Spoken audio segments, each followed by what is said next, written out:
Las dos estrategias de Jezabel, del espíritu de Jezabel, ese es el objetivo de este video. Cómo discernir el espíritu de Jezabel, cuál es su modo de operar. Y cuando profundizamos en las escrituras, nos damos cuenta de que tiene dos estrategias, dos modos de operar muy claros, y eso también nos permite poder distinguirlo y discernirlo en nuestra propia vida para no dejar que el enemigo tenga ventaja sobre nosotros, como dice el apóstol Pablo, ¿de acuerdo? Y todo lo que voy a decir proviene de mi libro, que sale hoy, 3 de mayo, ya no está en preventa, ha llegado hoy el libro, Combate Espiritual, donde descubrirán las 25 verdades más importantes sobre la guerra espiritual, y hablo en uno de los capítulos precisamente sobre el espíritu de Jezabel. Pueden descargar gratuitamente las primeras 60 páginas. En mi sitio web, jeremypotin.com, el enlace está en la descripción del video. También lo pondré como comentario fijado para que les sea más fácil descargarlo gratis. Y por supuesto, también pueden adquirirlo en formato físico o en ebook en mi sitio web. Eso es jeremypotin.com. Entonces, antes de comenzar, me gustaría decirles que ya he hecho un video sobre este tema. Les pondré el enlace en algún lugar por aquí para que puedan verlo. Pero ahora realmente quiero hablar sobre su modo de operar, sobre estas dos estrategias. Me gustaría leer lo que Jesús declaró a la iglesia de Tiatira en el libro de Apocalipsis capítulo 2, versículo 20. Jesús va a decir: pero tengo esto contra ti, que toleras a Jezabel, esa mujer que se dice profetiza. De acuerdo, esto es interesante porque ella no es profetisa, ella se hace pasar por profetisa. Aquí estamos hablando de la autopromoción. Eso no significa que la autopromoción demuestre un espíritu de Jezabel, pero el espíritu de Jezabel también utiliza la autopromoción para dar credibilidad a sus declaraciones. Pero sabemos que esta historia de Jezabel ocurre en el primer libro de Reyes, capítulo 16. En el primer libro de Reyes, capítulo 16, se habla finalmente de Jezabel, quien es reina en Israel y cuyo esposo es el rey Acab, pero Jesús retoma este término aquí para referirse, en definitiva, a un espíritu que se llama Jezabel y que puede influir tanto a un hombre como a una mujer.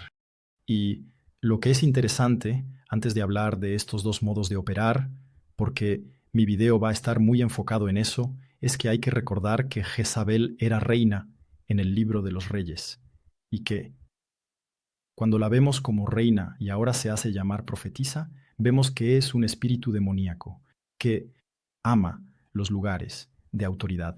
Le gusta que la atención esté sobre ella, le gusta que sus decisiones sean importantes, quiere un lugar elevado no para servir a los demás, sino simplemente para brillar.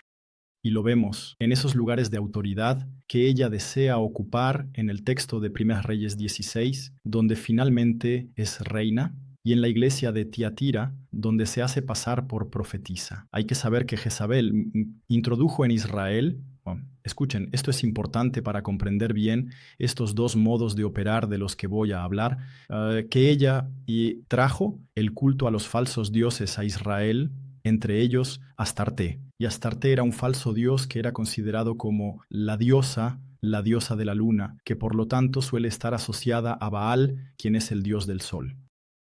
Y Astarte es el símbolo del amor y de la guerra, ¿de acuerdo? Así que el hecho de que esté Astarte, diosa del amor y diosa de la guerra, es por eso que en esos cultos en Israel que Jezabel introdujo, había mucha prostitución sagrada. Y vemos que el espíritu de Jezabel tiene un vínculo fuerte con el espíritu de Astar, con Astarte. Y lo interesante es que era el dios del amor y el dios de la guerra. Al observar cómo actúa Jezabel, en las escrituras vemos que usa dos estrategias, amor y guerra.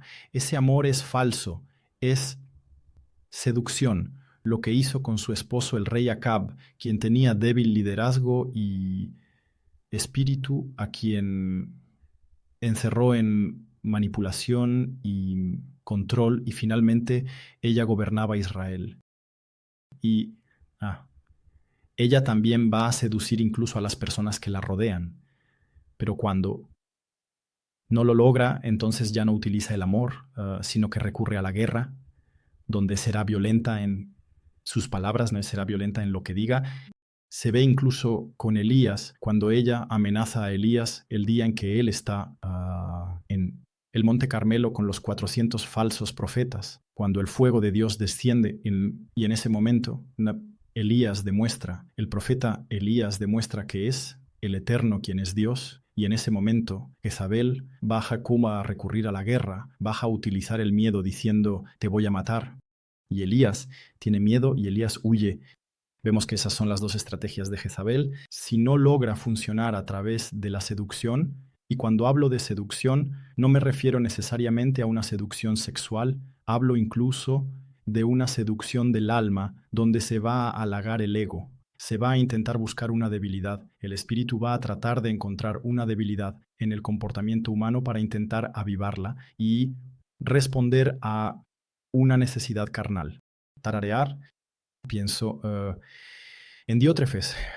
Eso no tiene nada que ver con Jezabel, pero en el libro de Juan, donde dice 1 Juan, 2 Juan, 3 Juan, ya no me acuerdo, donde dice Diótrefes que le gusta ser el primero. Vemos que es algo que está en el corazón humano, en el comportamiento humano, y Jezabel va a buscar, a través de la seducción, lo que llamamos complacer a la gente, ese lado de querer agradar a los demás, de entrar en esa seducción que, una vez más, no es necesariamente sexual, pero que también puede ser una seducción del alma, y cuando no lo consigue, amenaza, ¿de acuerdo? Y me gustaría... Creo que cuando hablamos del espíritu de Jezabel, a menudo tenemos esa imagen de entendemos muy bien la seducción, entendemos ese aspecto y de hecho hablo de ello en mi video que les invito a descubrir o incluso mi libro, ¿no? Pero me gustaría insistir un poco en el miedo, en esto, en la guerra. Para empezar, Dios es amor, pero también es un Dios de guerra. ¿Y cómo? Ella logra provocar una guerra. Cómo manipula a las personas con una falsa profecía, creando la duda, el temor y el miedo en la vida, incluso de los cristianos, porque es Jesús, no soy yo, es Jesús. Y por eso hago este video sobre este tema. Jesús le dice a la iglesia de Tiatira, permites que esa mujer que se dice profetiza actúe. Y eso significa que puede haber influencias del espíritu de Jezabel en nuestras iglesias. Y por supuesto lo vemos a través del control, la manipulación, la dominación, pero Jesús no controla, Jesús no domina, Jesús no está en eso. Jesús deja el libre albedrío, Jesús deja a las personas libres. Y nuestro liderazgo también debe ser un liderazgo que permita a las personas ser libres y no para controlarlas o manipularlas. Eso no es el corazón de Dios, no es del reino de Dios. Pero me gustaría dar un ejemplo con lo que sucedió con Jehú, cuando Jezabel, en un momento dado, al final de su vida, le llama Simri. Y podemos leer este texto al final, cuando Jezabel va a morir, y es el rey Jehú, el 10º rey de Israel, quien viene a matar a Jezabel. Y en ese momento ella utiliza la guerra, pero al mismo tiempo la seducción, esas dos estrategias cada vez. Y lo que va a suceder es sorprendente porque Jehú, como pueden leer en 2 de Reyes, capítulo 9, entra en Jezreel para venir a matar a Jezabel. Y en ese momento, cuando Jezabel se entera, el primer reflejo que tiene es maquillarse. Está escrito, cuando Jezabel lo supo, se maquilló los ojos, se arregló la cabeza y miró por la ventana. Incluso vemos aquí que, aunque sabe que va a morir, aún así intenta recurrir a la seducción. Y cuando Jehú se acerca finalmente a Jezabel, Jezabel va a declarar algo, va a decir, ¿todo va bien, Simri, asesino de tu señor? Y vemos aquí, en esta declaración, que después de intentar la seducción, que es la primera de sus estrategias pero que no funciona, recurre a la guerra. Y esta guerra podríamos leerla y pasar por el texto bíblico diciendo, no entendemos muy bien de qué se trata y seguimos leyendo, pero detengámonos porque hay verdades poderosas aquí. Lo que sucede aquí, lo que ocurre en este texto es que Simri era... Hay una historia bastante increíble en la historia de Simri. De hecho, Simri era un general de Ela, lo voy a leer, el rey de Israel que comandaba, estoy leyendo una parte de mi libro. Simri era un general de Ela, rey de Israel que comandaba la mitad de los carros. y que aprovechó la embriaguez del rey para matarlo con el fin de realizar un golpe de estado y tomar su lugar como rey. Así que su historia se encuentra en el primer libro de Reyes, capítulo 16, versículos 8 al 22. Entonces es un hombre, un general que finalmente da un golpe de estado y gracias a ese golpe aprovecha la embriaguez del rey para finalmente tomar su lugar. Y así su historia nos enseña que su reinado solo duró 7 días, porque el pueblo rechazó al asesino del rey como nuevo rey, aunque el rey debía morir por sus atrocidades ante el Señor, según la profecía del profeta Jehú. Zimri no quiso ser asesinado por el pueblo, prefiriendo prender fuego al palacio y morir quemado, antes que ser capturado por el pueblo de Israel que asediaba el palacio. Zimri no tuvo heredero al trono y así terminó su historia. Fue Omri quien se convirtió en el nuevo rey de Israel tras el golpe, padre del rey Acab, el esposo de Jezabel.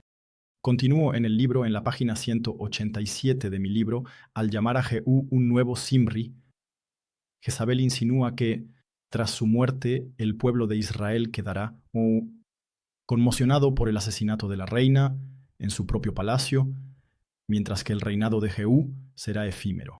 Jezabel recuerda esta historia para que Jehú entienda que, aunque el pueblo de Israel no lo quiera, estará de su lado, porque ella es la reina y no aceptará su golpe de estado.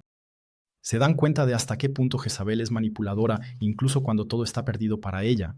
Su proclamación falsamente profética solo sirve para manipular y dominar, es brujería profética.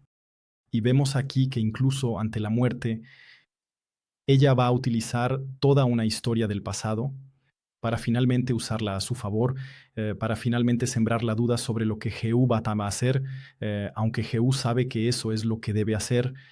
Vemos a través de estos textos, y era justamente de lo que quería hablar, los dos modos de operar del espíritu de Jezabel, es decir, o la seducción. ¿De acuerdo? Y puede ser una seducción sexual, pero también una seducción del alma, o si eso no funciona, será la guerra. Y la guerra será a través del control, la manipulación, el miedo, mediante proclamaciones falsamente proféticas, para intentar mantener a las personas bajo una especie de control. Eso es lo que Jezabel va a hacer en ese momento. Con Jehú y no funcionará.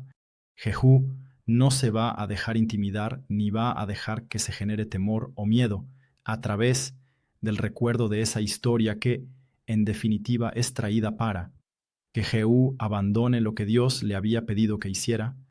Esas son un poco las estrategias que utiliza. Yo simplemente los invito, y no, a través de este video que grabo así, sin necesariamente haber tomado notas, pero realmente los animo a prestar atención al espíritu de Jezabel, a no ver el espíritu de Jezabel en todas partes. No es porque alguien sea controlador que necesariamente esté movido por un espíritu de Jezabel. Por eso es importante orar por el discernimiento de los espíritus. Y también me doy cuenta de que la mayoría de las personas que pueden estar influenciadas por ese espíritu no lo saben. Por lo tanto, es nuestro deber, como hijos de Dios, demostrar amor hacia esa persona, no rechazarla, sino al contrario, ayudarla a abrir los ojos sobre su comportamiento. Y si eso no es posible, la Biblia dice, en la medida de lo posible, en cuanto dependa de vosotros, estad en paz con los demás. Y si eso no funciona, protégete, protege a tu familia. Jesús vino para hacernos libres, ¿de acuerdo? No para encarcelarnos, ¿de acuerdo? El reino de Dios es paz, gozo y justicia. Así que si pierdes tu alegría, si pierdes tu paz, eso sigue siendo 2/3 del reino de Dios. Así que hazte las preguntas. Ese era el objetivo de este video, hablar de las dos estrategias: la seducción, el amor y la guerra, el miedo, en su modo de operar que vemos en las Escrituras. Recuerden una vez más, Jesús va a decir, ella se hace llamar profetisa, así que la autopromoción es también algo a lo que hay que estar atentos, hay que tener cuidado. Dicho esto, les deseo que pasen un excelente día en la presencia de Dios. No duden en visitar mi sitio web, jeremypoting.com, para descargar todos mis recursos y también mi nuevo libro Combate Espiritual, de donde proviene este video. La lectura sobre la historia de Jehú y Zimri viene simplemente de mi libro Combate Espiritual. Sean bendecidos y hasta muy pronto. Adiós.